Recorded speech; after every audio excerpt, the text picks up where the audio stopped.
মার্চের মাঝামাঝি সময় বঙ্গে বলা যেতে পারে এবার ওই তাপমাত্রার পারদ ক্রমশই ঊর্ধ্বমুখী, মানে চড়ছে আর কি। গরমে ইতিমধ্যেই বাংলার মানুষের অস্বস্তি বাড়তে শুরু করেছে। তো আগামী কয়েকদিন নাকি সূর্যদেবের দাপট কিছুটা হলেও কমবে, বিশেষ করে এই বঙ্গে, উত্তরবঙ্গে এবং দক্ষিণবঙ্গে। অন্তত এমনটাই জানিয়েছেন ওই আলিপুর আবহাওয়া দপ্তরের অধিকর্তারা।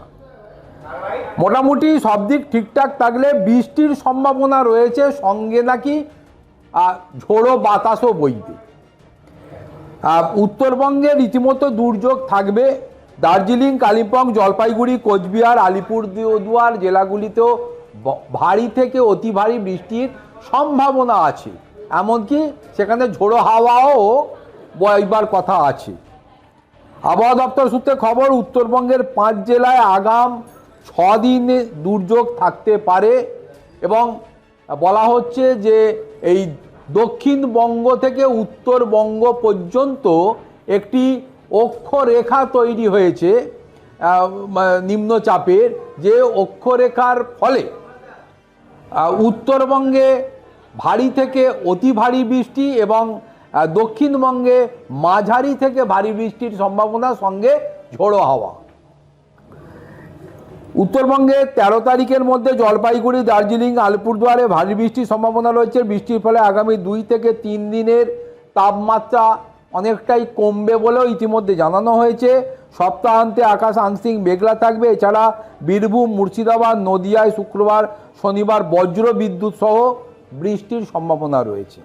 আগামী সপ্তাহের শুরুতে দক্ষিণবঙ্গে বৃষ্টি মাত্রা নাকি বাড়বে বলেও বলা হয়েছে। আগামী রবিবার থেকে মঙ্গলবার পর্যন্ত দক্ষিণবঙ্গের সব জেলায় হালকা থেকে মাঝারি বৃষ্টিপাত হবে। বেশ কিছু জায়গায় বজ্র বিদ্যুৎ সহ দমকা বেগে হাওয়া বইতে পারে 40 থেকে 50 কিলোমিটার বেগে। এবং বাংলাদেশ সংলগ্ন গাঙ্গেয় পশ্চিমবঙ্গের এই ঘূর্ণাবর্তের জেরেই এমনটা হবে বলে ইতিমধ্যেই ওই আলিপুর আবহাওয়া দপ্তরের অধিকর্তারা জানিয়েছেন। এর মধ্যে শনিবার অর্থাৎ রাত পোহালেই ব্রিগেড ময়দানে দেশের প্রধানমন্ত্রী নরেন্দ্র মোদীর সভা, মানে বিজেপির সভা, এবং এই সভাকে ঘিরে বিভিন্ন জেলা থেকে, বিভিন্ন পার্শ্ববর্তী জেলা, অন্যান্য জায়গা থেকে এই লোকজন ব্রিগেড ভরাতে আসবেন মনে করা হচ্ছে। ফলে আবহাওয়ার তারতম্যের কারণে যখন ওই মেঘলা আকাশ তার সাথে হালকা ঝোড়ো হাওয়ায় মানুষের কষ্ট একটু কম হবে, এটা মনে করা হচ্ছে। তাই লোকজন যারা আসবেন তাদেরকে ব্রিগেড ময়দানে দাঁড়িয়ে অন্তত ওই কড়া রোদ্দুরে চাঁদি ফাটাতে যে নাও হতে পারে এমনটাও মনে করা হচ্ছে। রবিবার থেকে কলকাতা ও তার পার্শ্ববর্তী অঞ্চলে বৃষ্টিপাতের সম্ভাবনা রয়েছে। দমকা হাওয়া যে বওয়ার কথা বলা হচ্ছে, তাতে শনিবার ব্রিগেডের সভা তার মধ্যেই করবেন নাকি নরেন্দ্র মোদী। সেদিন অবশ্য কলকাতায় বৃষ্টির সম্ভাবনা খুবই কম, নেই বললেই চলে।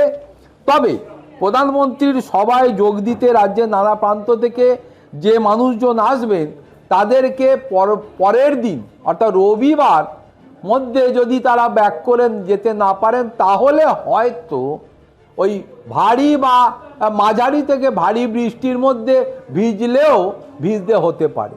ফলে এ রাজ্যে যে সময়তে নরেন্দ্র মোদী সভা করতে আসছেন, ওই ব্রিগেড ময়দান ভরাতে লোকজনের আসার ক্ষেত্রে, তাই আগামী কয়েক ঘন্টার মধ্যে যদি আকাশের ওই নিম্নচাপের অক্ষরেখার তারতম্যের ফলে ঝোড়ো হাওয়ার মাত্রা বাড়ে বা ভারী বৃষ্টির সম্ভাবনা বাড়ে, শনিবার দিন যদি বৃষ্টিটা সকাল থেকে শুরু হয়ে যায়, তাহলে কিন্তু ব্রিগেডের ময়দান আদৌ ভরবে কি না বা কতটা ভরবে, কতটা লোক আসবে, এটা নিয়ে কিন্তু সংশয় থেকেই যাচ্ছে।